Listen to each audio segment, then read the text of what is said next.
If you want to be my plumber, you gotta get trained with your friends. ICBA credentials, a career that never ends. Oh, yes, man. I've been watching Beckhams on Netflix. I was gonna say. Fantastic documentary. Welcome everyone, it is Training Thursday for today, Thursday, October 19th. I'm Jordan, Vice President Communications for the Independent Contractors and Businesses Association. Joined by Kerry Vitel, Program Manager for the Training Department. Kerry and I- Usually he says joined by, so I was know, like, we've got yeah. like hundreds of these now, and I straight from the format, and it throws her off completely. It does. Kerry, this is embarrassing. You and I are wearing the same thing. Yeah, this was an unintentional match. That's but right. yeah, we That's are right. very comfy in our ICBA It's a little chilly in the office today, so It I is a little kept bit the hoodie chilly. on. There's fewer people in here than usual. Yeah, there's fewer people. Because a lot of people are in Alberta right Yes, now. and then yeah. Thursdays are work from home for a bunch of people. So, Yep. anyways, that is the news here. That is the news at ICBA. By the way, Yeah. congratulations to ICBA Alberta. I hear it was a great event yesterday Awesome. morning to kick off the BuildX Calgary, or BuildX Alberta, trade show in Calgary. Clint Malarchuk, former Buffalo Sabre, with a really powerful story about overcoming PTSD and suicide attempts. Spoke at the breakfast, full room. Great feedback from guests so far. So Awesome. congrats to them. And they had a real live minister at the Ooh, event. So, that's exciting. which is not something we get here in BC with the current new Democratic Party government, who are neither new nor democratic. More friendly to ICBA. Or all that much of a party, let me tell you. So anyways, there you go.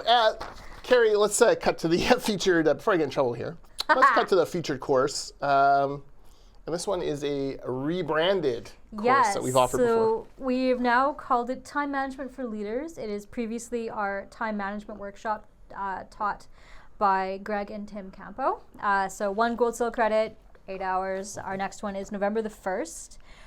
So we've rebranded a little bit because we've actually added a beginning time management course as well too. And this one is a bit more of an advanced one and also kind of more of a supervisory type thing. So you're also going to learn time management for supervising other people, which is very important. Working on a project, time is essential. If you get behind on one part of the project, the entire thing can be set back hours, days, weeks. We all have experienced some really bad time management, whether on our own part or on the part of someone else we work with. So it's important that managers and supervisors manage not only their time, but that of their employees. Exactly. So yes, that is live online 2 days, 8:30 to 12:30 on November the 1st and 2nd. Absolutely. So 2 weeks from now, yes. I don't know what day it is most days anymore. That's right. 2 weeks from yesterday. 2 weeks from yesterday. That's great. I'm curious what a not to-do list is that they have in there. I kind of want to see so this. I assume this is, as you can see on my whiteboard, Kerry, I have this rolling to-do list of things. You've seen my whiteboard too. Yes. It's but the excessive. not to-do list, that would be kind of I know. intriguing. I kind of like that idea. I feel like that could be miles long though, like things not to do, but I know. Anyways, so that could be like half the course, we don't know. Anyways, that would be good. Also, they're going to deal with the truth about multitasking. When is it okay and when does it become counterproductive? You and I are writers. Yep. Multitasking is the death of good writing. It really is. So I have a sense where that is going. But yes, click the link below for more on time management for leaders, or visit our website, icba.ca/courses, because this is one we offer pretty regularly. It is, absolutely. So this thing will be the last one for this year, but it is almost 2024, which is a terrifying thing to say right now. So we will have courses booked for next year as well too. October 30th to 31st, Construction Innovation Summit for ICBA at the Park Hotel in Vancouver. Kerry and I will be there both days. We will be. Kerry, I'm hosting a panel. Ooh, which panel are you I'm hosting a panel. It's like kind of the Mount Rushmore of ICBA members. I feel a lot of pressure. Like I could really screw up the whole association here if I do this wrong. I've got representatives from Tybo. Garibaldi Glass. Oh, I should have got my notes here before I Pitt Meadows Plumbing. I don't even have my phone to look it up. And Oz Electric. So 4 great companies. They do a lot of work with ICBA, big employers, doing some really innovative things with their workforce strategies. We're going to talk about the younger generation. Little known fact, I actually wrote my master's paper on a study of the township of Langley and kind of how Generation X leaders were having troubles dealing with their millennial employees. This was about 10, 11 years ago. And how those emerging millennial employees actually became better employees in the older generation's mind when they themselves were put in charge of Gen Z. So I could see that actually. So it's kind of the circle of life, you know. Yeah. These youngsters, they don't know what they're doing. What's going? Oh, now they're in charge of even younger people. They're not bad. They're coming around. 100%. So, Yeah. it was. I'm looking forward to talking to these folks about that. Pitt Meadows Plumbing, especially, is doing some really innovative things, workforce strategies. Garibaldi Glass, by the way, just came out with a beautiful magazine. I saw Aspire. that yesterday. It came into. I our aspire to have a services magazine as inbox. beautiful I as know, that. it looks That's so nice. fantastic. So go to GaribaldiGlass.com or just Google Garibaldi Glass Aspire. Yeah. Take a look at that magazine. It's really cool. Love it. That'll be keeping us busy for the next week. Yes, that's right. And then we will be Then I go to Ottawa. doing that. Oh, you do. His calendar's beside me. So I go to What is riding Ottawa Suda? with Merit Canada, which is Okay. kind of the federal advocacy association that ICBA Alberta, Merit Saskatchewan, Merit Manitoba, Merit Nova Scotia, Merit Ontario are part of. And once a year we go on a lobby day trip to Ottawa. This is my first time going with this group. Ooh. And looking forward to that.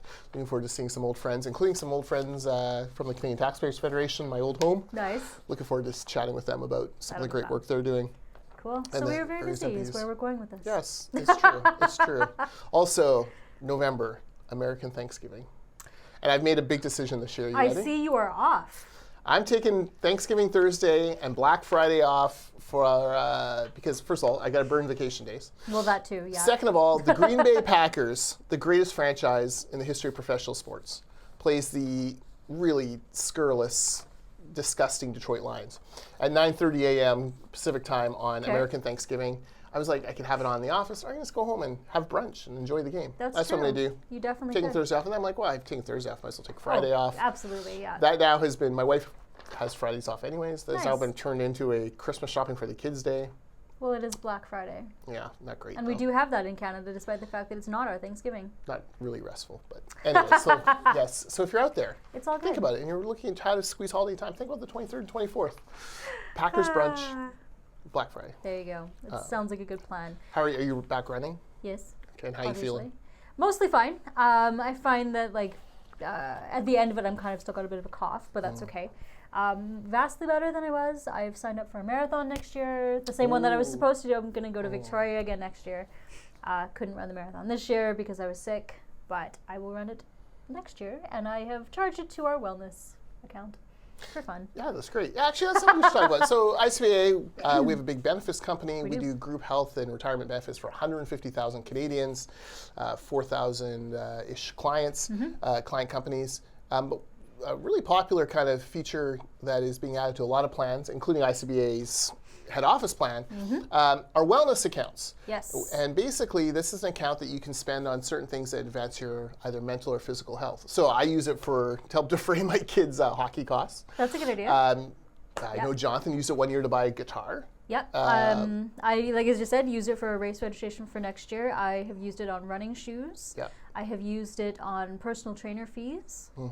So things of that. I know some of my team have also used it on like yoga pants and things like that. So just like clothing for working out and things like that. And also like mental health costs as well too. So yeah, it's something that we have a lot of companies doing and that we ourselves are doing. Yeah, it's I think was it $300 still? For us, yeah. Yeah, $300 for us. It can be any amount set by the employer. Yep. It's taxable. That's the only bad thing. Yes. It is taxable. However, it's not $300. Becomes more like $200-ish. But that's fine. Even that's a big help when you're trying 100%. to pay $1,000 in hockey fees, for example. So lots of options there. If you're ever interested in wellness accounts, healthcare spending accounts, benefits in general, reach out to me, Jordan at icba.ca. I can connect you with the right people. That would be great. All right. But yeah. I didn't expect to talk about wellness accounts. What was a good? No, that was me randomly bringing things up. Nice segue there. All right, and watch Beckham on. I watched it last Netflix. weekend. My Pretty husband and I interesting. watched the entire thing. It was very good. I don't even like soccer, and I'm like, oh. It was quite funny. My husband is a soccer fan. He is Portuguese, so loves Ronaldo. So and that he whole remembers situation. some of the stuff. So he remembers some of the stuff, and he was really hoping that Ronaldo would also be on the kind of at the end because they'd had a bit of, I guess, an overlap at the very end of Beckham's career. But no. Spoiler. But he was what? But he was enjoying. You've just ruined the end of Beckham for me. I know. No Cristiano Ronaldo. But he was enjoying seeing like Figo and some of Yeah. the other ones. The original Ronaldo, which I didn't know there was an original Ronaldo. Yeah. But yeah, so no, very good documentary. I think most of them, I've told everybody they need to watch it, even if they don't really like sports. If you were a teenager in the 90s and early 2000s, you will remember Posh Spice. So, and she is a fantastic addition to that show. Yes, Posh is, you know, I think when love Bex and Posh. Posh got married, everyone thought it was kind of a sham and it'd be over quickly. But they seemed legitimately happy and lovely and content and, you know, very wealthy, although I guess their kid married into an even wealthier family. I don't know how that was possible, but yeah, apparently their house is called Beckingham Palace. I love it. In England, Love and it. I thought that was great. Love it. And then you know, great story about David Beckham and, you know, Queen Elizabeth passes away. He's, you know, David Beckham's one of the most famous people in Britain. He could have pulled strings and gotten a, you know, gotten to kind of cut the line. No. He went and joined the line like all those other Londoners, all those people from around the Commonwealth who went. And, you know, that little group of folks that he was lined up with sort of protected him from the media. And they sort of went through together. And, you know, he spent 2 days doing it. And I just think that tells you a lot about a guy who, you know, super wealthy, super famous, you know, amazing family, you know, married a Spice Girl like in the 90s. That was the dream, man. And, you know, here he is still kind of, you know, a little bit of a man of the people. I like that. Waiting in line for 2 days to go pay his respects. Yeah, awesome. So, all right. Love it. That's it for us. We will be back next week, although I'm in Victoria, so it might be on Friday, but we'll figure it out. Just don't worry about it. You'll make sure to get your featured course, icba.ca/courses, and we'll see you next week.